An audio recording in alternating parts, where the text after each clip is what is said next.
नूर यार, तुमने देखा आजकल इन सेलिब्रिटीज को? जब तक सेहत रहती है ग्लैमर और चकाचौंध में खोई रहती हैं, और जैसे ही कोई बड़ी बीमारी या मुसीबत आती है तो अचानक नमाज और कुरान याद आ जाता है।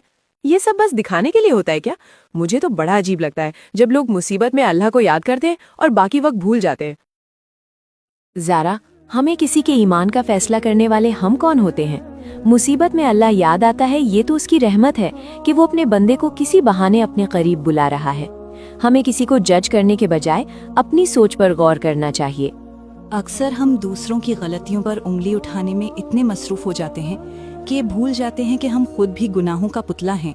इस्लाम हमें सिखाता है कि गुनाह को बुरा समझो, गुनहगार को नीचा मत दिखाओ। अगर कोई अपनी तकलीफ में अल्लाह की तरफ लौट रहा है तो ये उसके और अल्लाह के दरमियान का मामला है। हमें नहीं पता कि अल्लाह को उसकी कौन सी अदा पसंद आ जाए और वो उसे बख्श दे। नबी करीम सल्लल्लाहु अलैहि वसल्लम ने फरमाया कि एक मुसलमान दूसरे मुसलमान के लिए एक जिस्म की तरह है। अगर जिस्म के एक हिस्से में तकलीफ हो तो पूरा जिस्म बेचैन हो जाता है।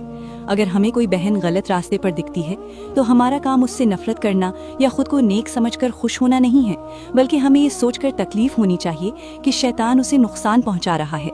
हमें उसके लिए हिदायत की दुआ करनी चाहिए, न कि उस पर तंज कसना चाहिए।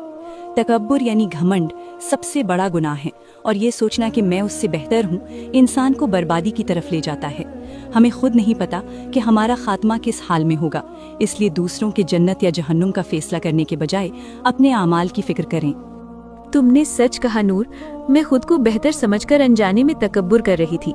हकीकत तो ये है कि हम सब अल्लाह की रहमत के मोहताज हैं। पता नहीं मेरा अपना क्या अंजाम होगा। हमें बस दुआ करनी चाहिए कि अल्लाह हम सबको और पूरी उम्मत को हिदायत दे और सही रास्ते पर रखे। अगर आपको ये बात सही लगी तो कमेंट्स में आमीन जरूर लिखें और दूसरों को जज करना छोड़ें।